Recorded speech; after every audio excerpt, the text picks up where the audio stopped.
Hello everyone, कैसे हैं आप लोग। आज हम आपको बताने वाले हैं इस भारत भूमि की एक वीरांगना के बारे में। जैसा कि आप सभी जानते हैं कि हमें भारत का चुना हुआ इतिहास बताया जाता है, जो मुश्किल से 200 या 300 साल पुराना होगा। उससे पहले के इतिहास और उससे पहले के नायकों के बारे में हमें सिर्फ गिनी हुई पंक्तियाँ सुनने को मिलती हैं। भारत का अतीत इतना गौरवमय है कि इसमें कई रत्न छुपे हुए हैं। कई वीर यहाँ पर जन्मे हैं और जिनकी कहानियाँ हम लोग आज तक नहीं जानते।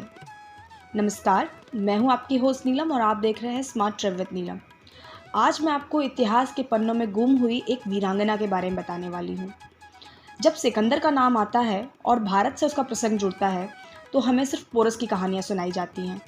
लेकिन क्या आपको पता है, एक वीरांगना ऐसी थी जिसका नाम सिकंदर से जुड़ता है, जिसने सिकंदर को धूल चटाई थी। जी हाँ, वो कहीं और से नहीं, भारत की भूमि से थी। आज हम आपको बताने वाले हैं राजकुमारी करवेका के बारे में, जो भारत भूमि पर जन्मी एक वीरांगना थी।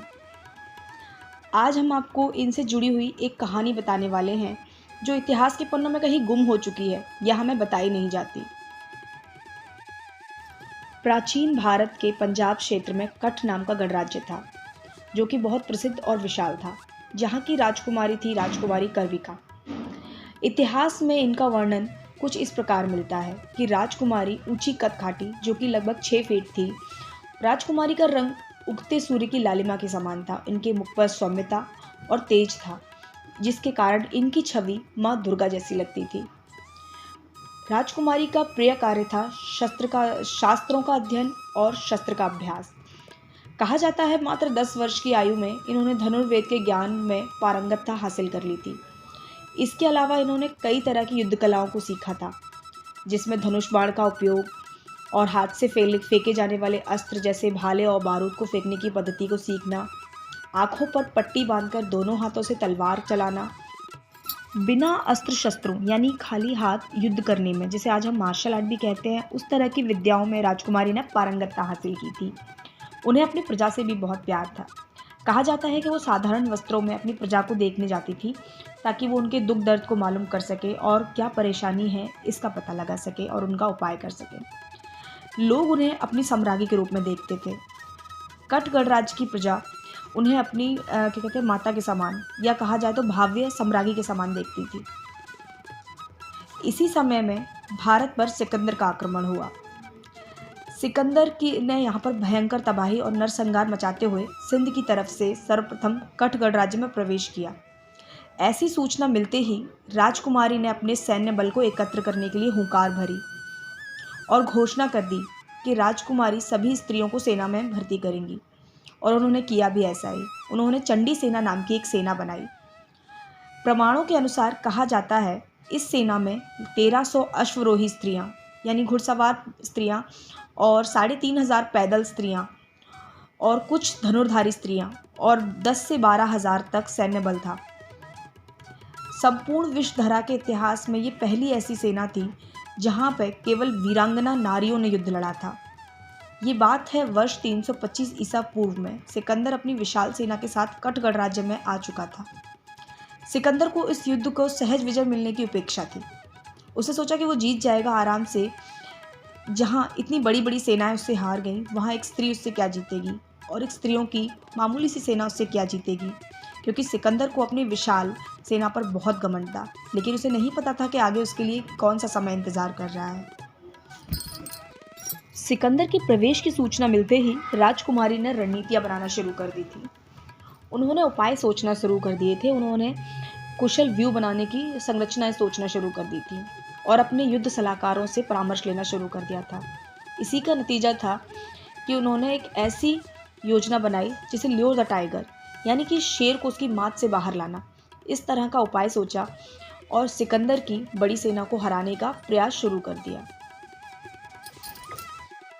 सिकंदर की सेना लगभग 35,000 थी और राजकुमारी की सेना उसकी आधी भी नहीं थी। तो उन्होंने युद्ध नीति बनाई कि सिकंदर को उस जगह से बाहर निकाला जाए जहां उसके युद्ध जीतने के ज़्यादा चांस हो। वहां से बाहर निकालकर वो उसे पहाड़ी क्षेत्रों में ले गई और वहां से उस पर बहुत बुरी तरीके से प्रहार किया, जिसके कारण सिकंदर की 35,000 की सेना बहुत बुरी तरह से हारी और घाटियों में वीरांगनाओं की विजय ध्वनि गूंजने लगी। कहा जाता है सिकंदर का भ्रम इससे टूट गया और अगली बार उसने एक बड़ी सेना को भेजा। इस बार सिकंदर की सेना की संख्या लगभग 40,000 थी और वहीं रानी के सैनिक कुछ घायल थे और कुछ शहीद हो चुके थे, लेकिन सेना अभी भी उतनी ही कार्यकुशलता से लड़ने के लिए तैयार थी और उतनी ही वीरता से लड़ने के लिए तत्पर थी।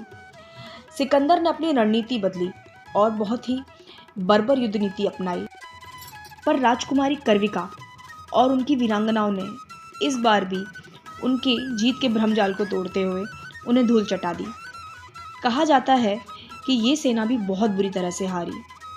इसके बाद तो सिकंदर को खुद युद्ध के मैदान में आना पड़ा और राजकुमारी कर्विका के आमने सामने होना पड़ा। इस बार सिकंदर और बड़ी सेना लेके आया, जो लगभग पहली सेना से भी ज़्यादा थी। अंतिम सेना जो दस्ता आया था सिकंदर के द्वारा, वो लगभग 75,000 का वर्णित है। इस विशाल सेना का नायक था सिकंदर। इस सेना से लड़ने के लिए राजकुमारी भी पूर्णतः तैयार थी। उन्होंने घात लगाकर इन पर हमला किया और जब कुछ सेना कम हुई तो कुछ इस प्रकार से हमला किया कि सिकंदर की सेना को अंत तक ये पता नहीं चला था कि राजकुमारी कर्विका की सेना में कितने सैनिक हैं। सेना का अनुमान न लगाने के कारण सिकंदर की सेना में हाहाकार मच गया और एक भीषण युद्ध हुआ, जिसमें राजकुमारी कर्विका की तलवार के प्रहार से सिकंदर की बाह और पेट पर गहरे घाव आए और सिकंदर हार गया। राजकुमारी ने सिकंदर को सिंध के पार तक खदेड़ दिया। सिकंदर की 1.5 लाख की सेना में से लगभग 25,000 की सेना शेष बची थी। सिकंदर ने कठगढ़ राज्य में दोबारा आक्रमण न करने का आश्वासन दिया और दंड के रूप में बहुत सारा जुर्माना राजकुमारी को दिया।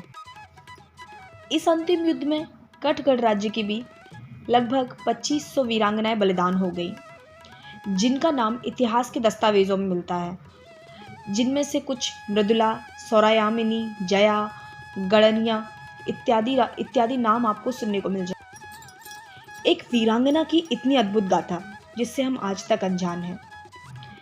सवाल ये उठता है कि हमें ये कहानियाँ क्यों नहीं पता।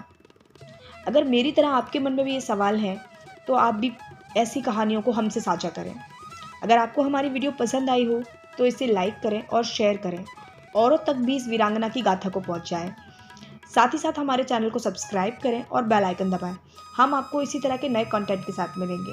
तब तक के लिए नमस्कार। मिलेंगे अगली वीडियो के साथ।